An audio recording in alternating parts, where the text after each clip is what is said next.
Good evening. It's Sunday evening. I've decided to do a series of information-based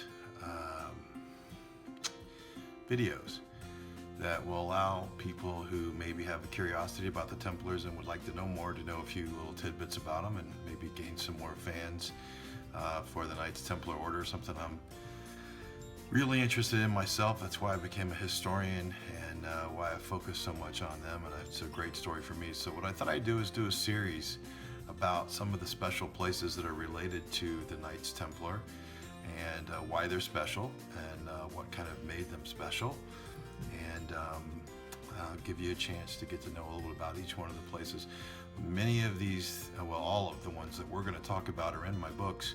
So tonight what I want to do is talk about Tomar, the Convent of Christ, which is the today international home of the OSMTH Templar Order. Tomar is in Portugal, and it's where the Knights Templar fled to after the Diaspora in 1307, when the Templars disappeared that night on Friday the 13th. They disappeared and in plain sight decided to go hide in other places and be very clandestine. It became really effectively a secret order at that point. Before that, they were very public. It was a private organization or a private order with many secrets, but they became a secret order once the Diaspora occurred. So in Tomar in Portugal is a really special place because it's where many of the Templars fled to in 1307 and set up a new kingdom in Portugal. They were granted lands by the king, and they set up a line of castles and built a line of castles there in Portugal to protect Portugal from invasion from the Moors. Very, very big threat back then, and the Templars took that on head on. And for that, the king was very, very supportive of them and did not go along with the betrayal of the Templars, and it became a safe haven for the Knights Templar. And Tomar is a really cool place because it's full of all kinds of really interesting, typical Templar things. For example, the church itself, the Convent of Christ, or the main castle, which we have a picture of here. It was built on a hill overlooking the town there. It used to be a Roman city, and it's a really cool place. And you'll get a chance now to see that castle that we're talking about at Tomar. Also, you'll see some pictures now of the actual basilica up there in Tomar, which has a cloisters area for their religious purposes and for kind of consider it like a religious barracks, but it's for where the knights and the monks all lived amongst themselves as a brotherhood. Also of the convent, or the main church up there, which was a round church. Typical Templar church is always round, which was designed after what was believed to be the secret temple that they found under King Solomon's temple in Jerusalem, which was also a round church. So all the Templar church signatures are that they're round and designed to look just like what they found under King Solomon's temple. So I'll give you a chance to take a look at that floor plan and some pictures of the actual church itself right here. Okay, now the other thing I want to talk about is that Tomar was built defensively. So in other words, it was built to be laid siege to.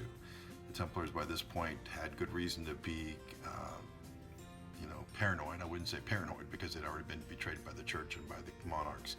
So there were a system of tunnels built in Tomar that gave the Templars, if they were under siege on the hillside in the castle, they had exit points in the countryside and in the town that they could sneak out of the castle and either get behind their enemy or send messengers in and out, get provisions brought in and out secretly, and be well beyond the lines of most enemy sieges.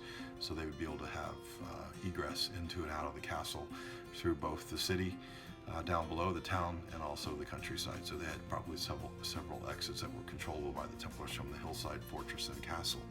The other thing that's really cool about this is that it became a place where the Templars would come back to now officially and protect as a UN international site of historic interest. So it's on UNESCO's site, and it's one of the pilgrimage places that all Templars are asked to go to and see and visit with.